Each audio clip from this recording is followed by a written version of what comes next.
Bien, nous allons, pour cette deuxième partie de Périscope, nous autoriser un petit pas de côté avec l'actualité économique. Alors, pas de côté, mais nous restons bien sûr dans le domaine du débat économique. Des échanges accueille Charles-Henri Gallois pour les illusions économiques de l'Union européenne. Vous avez une préface d'un cerveau bien fait, Idriss Aberkane, et vous dites, vous défendez cette idée que l'Europe est responsable de nos difficultés en partie et que la quitter, le Frexit, à l'image du Brexit, nous aiderait à trouver des solutions. Alors, dans cette émission, vous savez que toutes les idées économiques sont en droit de citer, sont discutables, et donc je souhaiterais que vous puissiez exprimer les vôtres. Cependant, Monsieur Gallois, nous avons dans la rédaction, ici, un lecteur extrêmement attentif, un lecteur même un peu critique. Commençons donc, avant d'échanger, par suivre le compte-rendu de lecture de notre ami Hubert Coster.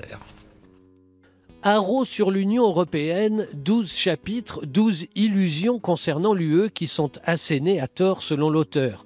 L'Europe qui finance, l'Europe qui régule, l'Europe qui tend à concilier les intérêts de tous. Tout cela n'est qu'illusion et mensonge. Rien n'est bon, tout est à jeter. Le livre reprend le credo de l'UPR, la France doit sortir de l'Union. Même si parfois l'argumentaire est discutable, la désindustrialisation de la France par exemple, l'auteur montre deux cartes. La France industrielle de 1960 et celle de 2008. C'est forcément à cause de l'Europe, selon lui. En 50 ans, aucune autre raison ne peut l'expliquer. La France, trop petite face aux géants mondiaux, illusion là encore. Et Charles-Henri Gallois donne des exemples pas toujours probants. Des petits pays, dit-il, ont très bien réussi. Sa liste: Hong Kong, paradis fiscal, Singapour, paradis fiscal, Norvège, richissime grâce au pétrole et au gaz, ou encore la Suisse, centre financier mondial, des petits pays aux structures économiques très éloignées de celles de la France. L'auteur évoque aussi le Brexit et conteste d'avance les difficultés annoncées du Royaume-Uni. Enfin, 4 chapitres sont consacrés à l'euro. La monnaie unique est cause, là encore, de tous les maux. Bien, Charles-Henri Gallois, la parole est à la défense. La parole est à la défense. Je voudrais déjà revenir sur les 4 pays, la France qui serait soi-disant trop petite. Évidemment, il y a 4 pays qui sont cités pour aller à rebours, mais en réalité, sur les 33 pays qui sont plus riches que la France, il n'y en a pas seulement 4, il y en a 28 qui sont à la fois plus petits en superficie et moins peuplés que la France et qui sont plus riches. Vous pensez à quoi? Les Pays-Bas, par exemple? Oui, entre autres, mais il y en a... C'est un pays européen. Voilà, mais je veux dire, il y en a beaucoup d'autres. C'est l'idée de la taille qui ferait la force, ça ne se retrouve absolument pas. Et il y a 2 erreurs, je pense, dans ce qui est dit. C'est comme si, effectivement, la Norvège a des ressources en pétrole assez importantes, ouais. Mais c'est comme si la France n'avait pas d'atouts, en fait. On revient encore à ce renoncement. La France aussi a des atouts exceptionnels que d'autres pays n'ont pas. Par exemple, la France, c'est la première destination touristique du monde, et le tourisme, c'est 10% du PIB, et ça, la Norvège ne l'a pas, la Suisse ne l'a pas. Et pour la Suisse, paradis fiscal, il faudrait se mettre à jour parce que c'est faux depuis bien longtemps. La finance en Suisse, c'est que 8% du PIB, donc c'est moins que le tourisme en France. Et surtout, c'est bien moins que le Luxembourg, où c'est 30% du PIB. Alors, la Suisse est riche par son industrie. Hubert Coster n'a pas parlé de la Suisse en disant que c'était un paradis fiscal. Et vous avez raison de dire qu'en Suisse, dans les vallées et sur les vallons, il y a un secteur industriel qui est extrêmement solide, de la machine-outil notamment, qui s'exporte partout. Enfin, il y a un vrai savoir-faire, une culture d'ingénieur. Ça rejoint un petit peu la première partie de l'émission. Mais sur l'appartenance à l'Europe, regardons quand même ces 2 éléments, et je voudrais vous entendre là-dessus. Le PIB de la France, nous dit la Commission européenne. Alors, vous allez me dire, c'est la Commission européenne. Le PIB de la France baisserait de 7% sans sa participation au marché unique. Et c'est vrai qu'avec le marché unique, le marché est plat d'une certaine façon. C'est-à-dire que ça stimule les échanges. Et deuxième élément, 60% des échanges commerciaux français se font avec ses voisins de l'Union européenne. Pourquoi voulez-vous absolument casser cette machine qui nous permet de vendre nos productions? Alors je veux dire, c'est un mythe pour 2 raisons. Parce que c'est souvent le mythe de dire... C'est un peu ce qu'on dit aux Britanniques. Si vous sortez du marché commun, attention, c'est verrouillé à double tour, vous n'aurez plus accès, vous ne pourrez plus commercer avec l'Union européenne. Il vous pourrait, mais ce sera plus compliqué. C'est une vaste blague, parce que, par exemple, la Chine exporte massivement vis-à-vis de l'Union européenne, et en fait, ce sont des gens qui sont restés dans l'idée que l'Europe protégerait. Or, vous savez sans doute que les droits de douane extérieurs de l'Union européenne, c'est seulement 2,4%. Donc on y rentre comme dans du beurre. L'Union européenne est la zone du monde qui se protège le moins, c'est l'idiot utile de la mondialisation. Et donc c'est absolument faux. Si demain la France sortait de l'Union européenne, elle continuerait à commercer massivement avec les pays. Et j'ajoute surtout que là, on parle de coûts potentiels qui sont bien exagérés, comme on avait vu toutes les prophéties d'apocalypse du Brexit. La réalité, c'est qu'à l'heure actuelle, l'Europe, en revanche, nous coûte très cher.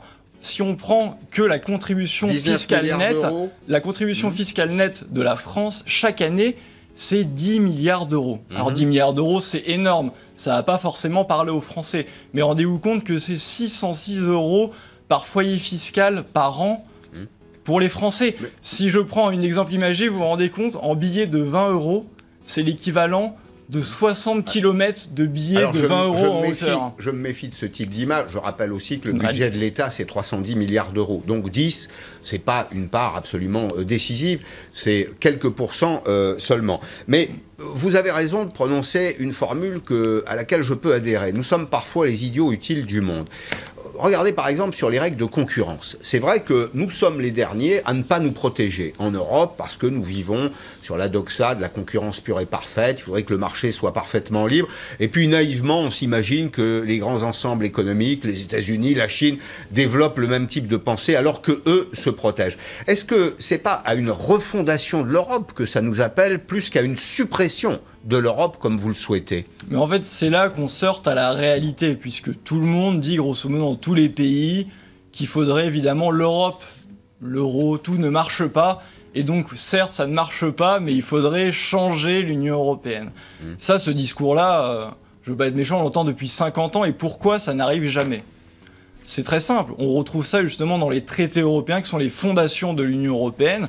Il y a un article, l'article 48 du traité sur l'Union européenne, du traité sur l'Union européenne, qui nous dit qu'il faut l'unanimité des États membres pour changer une virgule des traités. Mais est-ce qu'il ne faut pas changer ça justement plutôt que jeter le bébé avec l'eau du bain? Je suis d'accord avec vous. Ça n'arrivera jamais, vous savez pourquoi? Parce qu'il faudrait voter à l'unanimité. Exactement. Oui, mais donc pour changer l'unanimité, il faut voter à l'unanimité. Et vous avez des pays, notamment des petits pays, qui ne veulent absolument pas changer cette règle, parce qu'ils savent très bien que si jamais on enlève cette règle de l'unanimité, ils n'auront plus du tout la voix au chapitre. Je pense aux pays de l'Est, par exemple, qui ne voudront jamais qu'on abroge la directive sur la travailleurs détachés. Je pense à l'Allemagne. Je pense à... Non, ça n'a pas été fait. Non, mais on l'a fait. On a changé dans un certain nombre de secteurs. La directive sur les travailleurs détachés a été modifiée. Avec le transport routier qui est exclu, qui est le plus gros pourvoyeur, avec un travail détaché limité à 6 mois, alors que le travail détaché est inférieur à 6 mois, donc c'est une réforme pour rire. Sur le fond, rien n'a été changé, parce que justement, les pays de l'Est ne veulent pas que ça change. Mais monsieur et Gallois, sur tous les sujets, c'est comme ça. Allons un peu plus loin. Vous me parlez du transport routier, la logistique, en effet. À quoi servent les camions polonais ou roumains qui viennent en France? À exporter des produits manufacturés qui sont fabriqués en France vers ces pays. Ça a aussi une utilité. Vous savez comme moi que l'économie, c'est pas prendre secteur par secteur. C'est un écosystème dans lequel nous vivons. Il y a une part d'inconvénients, je vous le concède, et cette règle de l'unanimité me paraît être le point qu'il faut absolument négocier. Mais il y a aussi une part d'avantages. Nous avons un marché plus large et nous avons pu développer nos échanges commerciaux avec nos voisins. Alors déjà, pour faire du commerce, ça peut se faire sans un ensemble supranational. On a commercé avec les pays européens avant l'Union européenne. Vous me l'accordez? Oui, et on continuera de commercer après l'Union européenne, comme les Britanniques continueront de commercer évidemment avec le continent. Alors là, j'émets une réserve. Et je vous dis quand même qu'on est en déficit commercial, donc la plupart, assez massif d'ailleurs, donc la plupart des camions polonais et roumains, c'est moins pour exporter des marchandises françaises que pour importer justement des marchandises qui viennent de l'autre bout du monde. Alors c'est pour importer parfois du volume sans valeur, mais lorsque les camions repartent vers la Pologne, c'est souvent pour exporter des biens avec de la valeur. Vous comptez en volume, je compte en valeur. Alors aujourd'hui dans les Échos, autre sujet que je voulais examiner avec vous, Éric Le Boucher invite à sauver les banques européennes. Alors, tout le monde est très critique quand il s'agit des banques, on en a besoin malgré tout parce qu'elles financent l'économie, et il écrit la chose suivante sur laquelle je voudrais vous entendre. Les GAFA, Google, Amazon, Facebook, Apple, qui débarquent sur le terrain des paiements en se moquant des frontières réglementaires pourraient attirer en masse des clients. Si nous sommes petits Français dans notre coin, cher monsieur Gallois, nous allons devenir une colonie digitale de ces entreprises. Pas des États-Unis, mais de ces entreprises qui dominent déjà la politique dans leur propre pays. Et seul, à mon sens, mais je vous entendre là-dessus. Seule, à mon sens, une réponse européenne à la taille critique pour apporter les réponses nécessaires.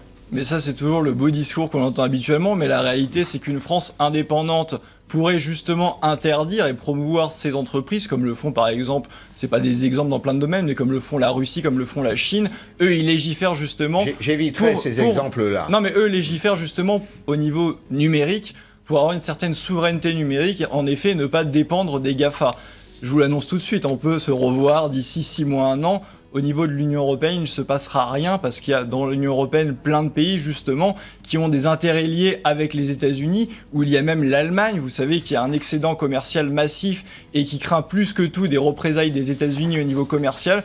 Et je vous prends le pari, et vous le verrez, c'est ce qui se passera, que tant l'Allemagne que les pays de l'Est mettra son veto pour toute réglementation là-dessus, puisqu'ils veulent justement pas froisser les États-Unis, ce qui casse, entre guillemets, le mythe de l'Union européenne qui ferait contrepoids aux États-Unis et à la Chine. Et pourtant, Monsieur Gallois, dans ce combat, les seules victoires obtenues sont à mettre au crédit de la Commission européenne et d'une personne, en particulier Madame Vestager, qui ne lâche pas le morceau, qui poursuit aujourd'hui les grandes entreprises américaines qui bénéficient d'exemptions fiscales.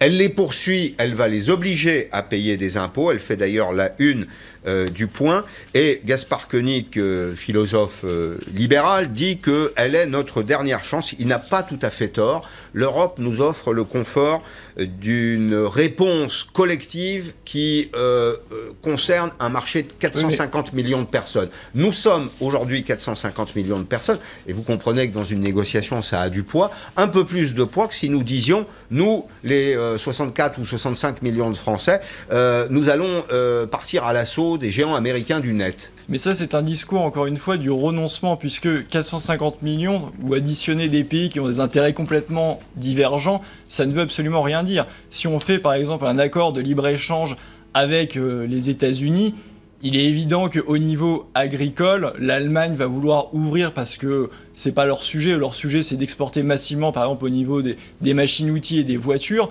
Alors que c'est pas les mêmes intérêts que la France. Sur à peu près tous les sujets, vous avez des intérêts divergents entre les pays. Et donc le commissaire européen qui négocie pour les 28, finalement il négocie pour personne, et en tout cas pas du tout pour les intérêts de la France. On le voit, à chaque fois on fait de plus en plus d'accords de libre-échange, et le déficit commercial de la France ne fait que grandir. Si vous aviez raison, on verrait l'inverse, on verrait le déficit commercial de la France se réduirait. Donc on voit que ces négociations ne sont pas dans l'intérêt de la France, c'est ce que je dis, mais dans l'intérêt de l'Allemagne. Vous nous avez emmenés sur le terrain des échanges commerciaux. Je vous ramène à mon sujet. Mon sujet, c'est Madame Vestager. Quand Madame Vestager, elle négocie pour tous les Européens. Et là, à mon sens, l'argument, il est absolument incontestable. Elle a un pouvoir de négociation qui est évidemment supérieur que si elle était simplement d'un ministre d'un petit État d'Europe du Nord. Dans ce domaine, face à des grands ensembles, les États-Unis, la Chine, la Russie, dans laquelle on consolide les intérêts, la taille critique joue un rôle essentiel d'abord en économie, vous le savez, c'est une partie de votre formation, mais aussi dans le domaine de la géoéconomie et de la géopolitique. Ça, c'est vrai, encore une fois, quand vous avez un même pays, mais là, vous partez du principe qu'il y aurait un intérêt européen ou un peuple européen. Or, ça n'existe pas et on le voit à chaque fois. Vous avez très bien vu, par exemple, là, c'est la réalité des faits, on n'est plus dans le fantasme, que l'Allemagne ne veut pas payer pour la Grèce parce que ce n'est pas un même peuple. L'Allemagne de l'Ouest a bien voulu payer pour l'Allemagne de l'Est au moment de la réunification parce que c'était un même peuple, il y a un sentiment de solidarité, mais les Allemands ne veulent pas du tout payer pour les autres. D'ailleurs, vous voyez que toutes les tentatives d'Emmanuel Macron de faire un budget de la zone euro ou autre, il se fait envoyer à chaque fois de manière assez pathétique dans le décor.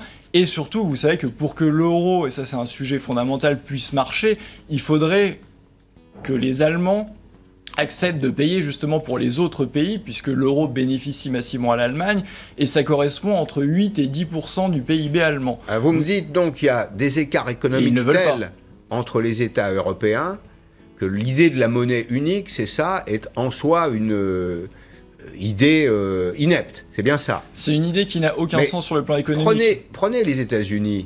Le Texas est très riche, le Minnesota est très pauvre. Pourtant, les deux ont le dollar. Exactement. Et pourquoi ? Justement parce que le peuple américain est solidaire et justement les États riches, l'État de Californie, etc., acceptent de payer pour les États qui sont moins riches parce qu'il y a un sentiment de peuple américain et il y a un sentiment de solidarité. En Europe, c'est pas du tout ce qui se passe. En Europe, les Allemands ne veulent pas payer pour les Grecs, pour les Espagnols. Vous en voulez beaucoup aux Allemands. Non, c'est que c'est la réalité. Mais... Je leur en veux pas, mais je le comprends parce que c'est logique, mais si les Français, si la France bénéficiait de l'euro, allez dire aux Français qu'ils devraient payer 8 à 10% du PIB pour la Grèce, pour l'Espagne ou pour le Portugal. Les Français ne voudraient pas parce qu'il n'y a pas de peuple européen, c'est la réalité des faits. C'est quand même, M. Gallois, l'expression d'une forme de résignation. Et vous ne me l'enlèverez pas de l'esprit. Mais je vais quand même vous emmener très loin de Paris. Je vais vous emmener à 10 000 km, un petit peu plus de 10 000 km, et vous allez voir avec moi que l'Europe, elle a aussi des vertus dans le domaine du financement des grands projets que je qualifierais d'utiles. Partons à La Réunion, où l'Europe finance notamment une route du littoral qui va changer la vie des automobilistes au quotidien, l'agrandissement de l'aéroport et des projets économiques dans le secteur de l'agroalimentaire. Sur place, Arnaud Etcheverry. C'est le chantier du siècle à La Réunion, et il est en partie financé par l'Europe. Posé à 30 mètres au-dessus du niveau de la mer, voici la nouvelle route du littoral. 13 km de voies nichées entre les falaises et l'océan Indien. C'est un chantier immense qui en parle sur le monde entier, quoi. C'est un honneur. Cette nouvelle route qui doit ouvrir dans 4 ans va changer le quotidien des Réunionnais. Elle doit permettre de fluidifier la circulation et de remplacer la route actuelle, devenue trop dangereuse. Cette nouvelle route du littoral est aujourd'hui la route la plus chère d'Europe. Budget total, plus d'1,6 milliard d'euros. Faites le calcul, cela fait 135 millions d'euros le kilomètre.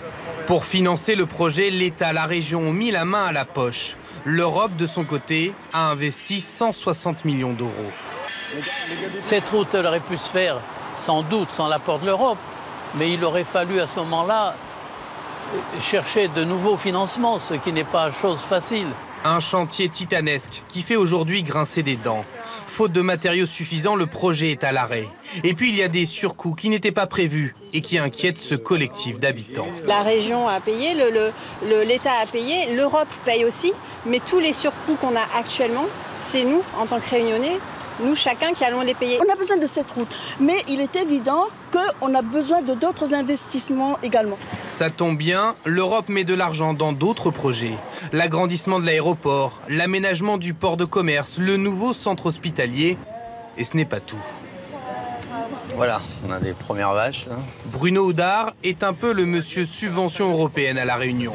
Il nous emmène rencontrer un agriculteur spécialisé dans la production de champignons. Vous avez participé, c'est justement à la production de shiitake. Et là, on est en train de faire la cueillette. Michael Payette a reçu 45 000 euros de l'Union européenne pour acheter notamment de nouvelles machines. Sans l'aide de l'Europe, vous auriez fait comment ? Les ambitions auraient été orientées différemment, certainement, puisque ça s'est construit dans le temps, donc certainement pas aussi vite, voire peut-être pas du tout réalisé, quoi. La Réunion présente encore des taux de chômage qui sont quand même relativement élevés et il faut absolument développer l'activité et l'emploi. Ouais, c'est une nécessité. Bruno Houdard a en tout une enveloppe de 20 millions d'euros à distribuer d'ici 2 ans. Et comble de l'histoire, il n'a pas encore trouvé tous ses porteurs de projets. Ben voyez, cher monsieur Gallois, la Réunion dit merci à l'Europe. Moi je vous remercie parce que vous me servez une illusion, parce qu'on voit déjà que l'Europe met une toute petite partie du projet, et surtout cet argent-là n'est pas de l'argent européen, c'est de l'argent français, puisque comme je le disais, la France donne, par exemple en 2019, la France donne 10 milliards d'euros de plus à l'Union européenne qu'elle en reçoit, donc c'est un peu comme si vous me donniez 500 euros, je vous en rendais 300, en plus avec ces 300, je vous dis vous devez faire ça, ça et ça, et vous devriez me dire merci. Donc en fait, les Réunionnais doivent dire merci à la France, et j'ajoute que les routes françaises sont dans un état déplorable, et il faut à peu près 200 millions d'euros par an pour avoir des routes nationales dans un bon état. Vous savez que les ponts menacent de s'effondrer, et quand on donne 10 milliards d'euros chaque année à l'Union européenne, ça serait bien d'investir cet argent sur le territoire français. Il n'y a plus de place pour l'échange, je ne partage pas votre avis, mais c'est pas très grave, vous avez pu exprimer le vôtre, et c'est peut-être une des forces de cette émission, accueillir des gens qui pensent différemment. Merci beaucoup. beaucoup en tout cas Charles-Henri Gallois. Je renvoie à votre ouvrage, Les illusions économiques de l'Union européenne. Merci à vous tous de votre fidélité tout au long de la semaine. Dans un petit instant, le débat autour d'Arlette Chabot, 17h en direct, comme chaque jour sur LCI. À lundi.